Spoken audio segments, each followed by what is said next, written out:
योगानंद प्रसिद्ध आध्यात्मिक गुरु, जिन्होंने क्रिया योग के प्राचीन विज्ञान को पश्चिम में पहुंचाया। विवाह को केवल एक सामाजिक अनुबंध या प्रेमपूर्ण मिलन के रूप में नहीं, बल्कि आत्मा के विकास के लिए एक गहन आध्यात्मिक अवसर के रूप में देखते थे।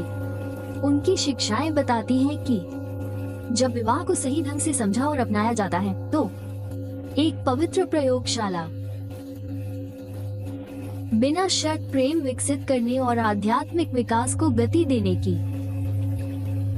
यह अवधारणा कि आपकी पत्नी ही आपका कर्म है, इस गहन समझ से उत्पन्न होती है कि हमारे निकटतम रिश्ते हमारे आध्यात्मिक विकास की आवश्यकताओं को प्रतिबिंबित करने वाले दर्पण के रूप में कार्य करते हैं, के लिए आवश्यक सटीक परिस्थितियां प्रदान करते हैं।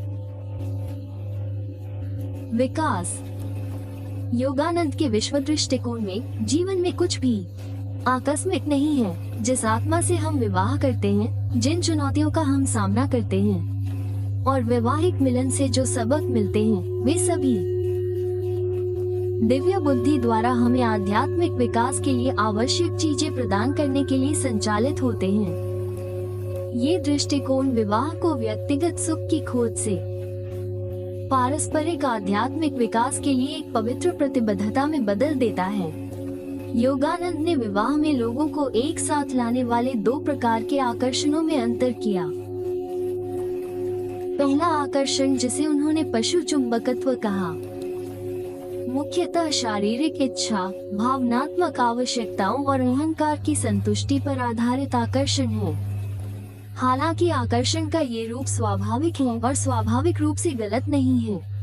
यह ऐसे विवाहों का निर्माण करता है जो मूल रूप से अस्थिर होते हैं, क्योंकि वे अस्थायी परिवर्तनशील नींव पर बने होते हैं। दूसरा प्रकार दिव्य चुंबकत्व है, एक ऐसा आकर्षण जहां दो प्राणी अपने साझा आध्यात्मिक उद्देश्य और पूरक कर्म संबंधी आवश्यकताओं द्वारा एक दूसरे की ओर आकर्षित होते हैं। योगानंद के अनुसार ये विवाह सच्चे आध्यात्मिक मिलन का प्रतिनिधित्व करते हैं, जहां दोनों साथी एक दूसरे को कर्म और पुनर्जन्म के चक्र से मुक्ति दिलाने के साधन के रूप में कार्य करते हैं। जब योगानंद ने विवाह को एक आध्यात्मिक संस्था के रूप में वर्णित किया, तो उन्होंने इस बात पर जोर दिया कि आदर्श रूप से जोड़ों को दिव्य चुंबकत्व के माध्यम से एक दूसरे के प्रति आकर्षित होना चाहिए। अपने साथी में न केवल प्रेम प्रसन्न, बल्कि एक आत्मिक साथी को भी पहचानना चाहिए। मदद करेगा उनके कर्म संबंधी पाठों से पार पाने और ईश्वर प्राप्ति की ओर बढ़ने में। कर्म के संदर्भ में रिश्ते के दर्पण के रूप में हमारा जीवन साथी शायद हमारी अपनी आध्यात्मिक स्थिति का सबसे सटीक दर्पण होता है। वे गुण जो हमें आकर्षित करते हैं, वे विशेषताएं जो हमें परेशान करती हैं, और वे पैटर्न जो हमारे विवाह में उभरते हैं, ये सभी हमारी अपनी चेतना के उन पहलुओं को दर्शाते हैं जिन्हें उपचार, विकास या उत्कृष्टता की आवश्यकता है।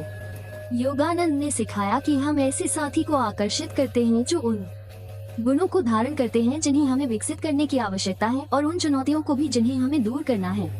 यदि हम धैर्य के साथ संघर्ष करते हैं, तो हम ऐसे साथी को आकर्षित कर सकते हैं जो इस गुण की परीक्षा लेता है। यदि हमें बिना शर्त प्रेम सीखने की आवश्यकता है, तो हम स्वयं को किसी ऐसे व्यक्ति के साथ पा सकते हैं जिसका व्यवहार हमारी स्वीकृति की क्षमता को चुनौती देता है। ये दंड नहीं है, ये ईश्वरीय कृपा है जो हमें वो सटीक पाठ्यक्रम प्रदान करती है जिसकी हमारी आत्मा को अपने विकास के लिए आवश्यकता है। में उत्पन्न होने वाली चिड़चिड़ाहट और संघर्ष आध्यात्मिक विकास में बाधा नहीं, बल्कि इसके अवसर हैं। प्रत्येक असहमति क्षमा का अभ्यास करने का अवसर बन जाती है। कला का प्रत्येक क्षण और पहले अपने भीतर सामंजस्य खोजने का निमंत्रण। अपने जीवन साथी को बदलने की कोशिश करना, पहले खुद को बदले बिना।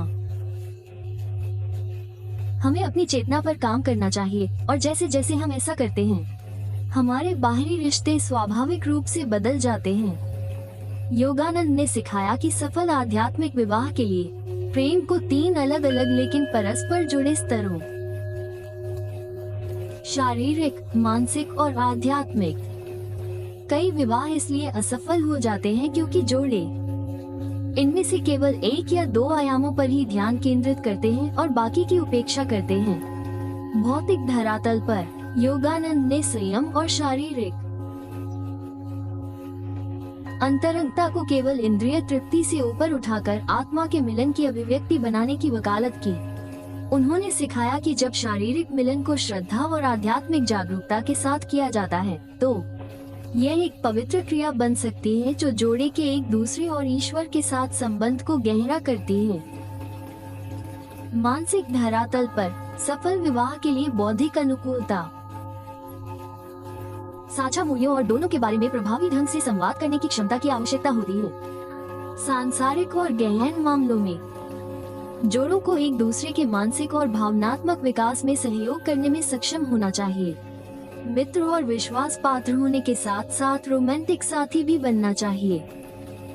सबसे महत्वपूर्ण बात यह है कि आध्यात्मिक धरातल पर विवाहित जोड़ों को ईश्वर के साथ एक दूसरे के रिश्ते और आध्यात्मिक साधना के प्रति प्रतिबद्धता का समर्थन करना चाहिए। इसका मतलब यह नहीं है कि दोनों भागीदारों को समान आध्यात्मिक पहलुओं का पालन करना चाहिए, बल्कि सम्मान करें और उसे प्रोत्साहित करें। सत्य और आत्म साक्षात्कार की एक दूसरे की ईमानदार खोज का शायद सबसे चुनौतीपूर्ण और परिवर्तनकारी पहलू बिना शर्त प्रेम करना सीखना है। योगानंद ने सिखाया कि मानवीय प्रेम स्वभावतः सशर्त होता है। हम दूसरों से प्रेम करते हैं क्योंकि वे हमें खुश करते हैं, हमारी जरूरतें पूरी करते हैं या हमारे अनुकूल व्यवहार करते हैं। आध्यात्मिक विवाह हमें प्रेम के इस सीमित रूप से परे जाने और बिना शर्त प्रेम विकसित करने के लिए प्रेरित करता है जो हमारे दिव्य स्वभाव को दर्शाता है। इसका अर्थ हानिकारक व्यवहार को स्वीकार करना या भेदभाव को त्यागना नहीं है, बल्कि इसका अर्थ है अपने साथी की शाश्वत आत्मा को उनके अस्थायी व्यक्तित्व लक्षणों और व्यवहारिक प्रतिमानों से अलग करना सीखना। हम अपने जीवन साथी के सच्चे स्वरूप से प्रेम कर सकते हैं, साथ ही समस्याग्रस्त व्यवहारों का समाधान भी कर सकते हैं। बुद्धि और दृढ़ता देखने की प्रतिबद्धता के रूप में प्रकट होता है। हमारे साथी की सर्वोच्च क्षमता को तब भी क्षमा प्रदान करना जब हमें ठेस पहुंची हो और कठिन समय में भी रिश्ते के आध्यात्मिक उद्देश्य के प्रति वफादार रहना प्रेम का ये रूप देने वाले और लेने वाले दोनों को रूपांतरित करता है, जिससे आध्यात्मिक विकास का एक ऊर्ध्वगामी चक्र बनता है। योगानंद ने विवाह को कर्म योग का एक रूप, निस्वार्थ सेवा का मार्ग माना। आध्यात्मिक विवाह में दोनों साथी न केवल अपनी इच्छाओं और लक्ष्यों की सेवा करना सीखते हैं, बल्कि अपने रिश्ते की सर्वोच्च भलाई और अपने साथी के आध्यात्मिक विकास की भी सेवा करना सीखते हैं। इसके लिए अक्सर त्याग की आवश्यकता होती है, शहादत के कटु त्याग की नहीं, बल्कि उस आनंदमय त्याग की जो इस बात को स्वीकार करने से आता है कि हमारे साथी की आध्यात्मिक उन्नति हमारी अपनी उन्नति से अविभाज्य है। ये सेवा कई रूप लेती है। कठिन समय में अपने साथी का साथ देना, बिना ईर्ष्या के उनकी सफलताओं का जश्न मनाना, परिवार की भलाई के लिए व्यवहारिक त्याग करना और कभी कभी सद्भाव बनाए रखने के लिए अपनी प्राथमिकताओं को दरकिनार कर देना। मुख्य बात यह है कि यह सेवा कर्तव्य या भय के बजाय प्रेम और ज्ञान से प्रवाहित होनी चाहिए। जब दोनों साथी प्रेमपूर्ण सेवा की इस भावना के साथ विवाह की ओर बढ़ते हैं, तो ये रिश्ता आपसी उत्थान के लिए एक शक्तिशाली बल बन जाता है। प्रत्येक व्यक्ति का विकास दूसरे के विकास को गति देता है, जिससे एक सकारात्मक प्रतिक्रिया चक्र बनता है जो न केवल जोड़े को बल्कि उनके बच्चों, समुदाय और अंततः पूरे विश्व को लाभान्वित करता है। योगानंद ने सिखाया कि हमारे विवाह में आने वाली विशिष्ट चुनौतियाँ आकस्मिक नहीं होती, बल्कि कर्म के पैटर्न का प्रतिनिधित्व करती हैं, जिन्हें हमारी आत्मा को हल करने की आवश्यकता होती है। इनमें ईर्ष्या की प्रवृत्तियाँ, व्यवहार को नियंत्रित करना, भावनात्मक रूप से अलग होना, लगातार आलोचना करना या ऐसे कई अन्य पैटर्न जो हमारे और हमारे प्रियजनों के लिए दुख पैदा करते हैं। इन कर्म आधारित पाठों से गुजरने का पहला चरण है पहचान, यानी अपने स्वयं के पैटर्न के प्रति जागरूक होना, बिना उन्हें तुरंत बदलने या अपने साथी पर दोष मढ़ने की कोशिश किए।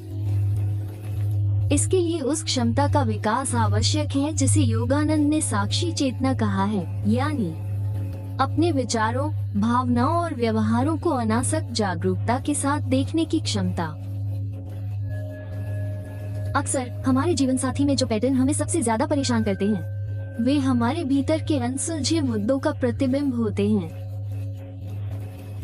जो पति अपनी पत्नी के घर के कामकाज की लगातार आलोचना करता है, वो शायद अपनी आंतरिक पूर्णतावाद और आत्म आलोचना को प्रदर्शित कर रहा हो। जो पत्नी अपने पति के ध्यान से घुटन महसूस करती है, वो शायद अंतरंगता और प्रतिबद्धता के अपने डर से जूझ रही हो। एक बार जब हम अपने विवाह में चल रही कर्म आधारित पैटर्न को पहचान लेते हैं, तो हम परिवर्तन का कार्य शुरू कर सकते हैं।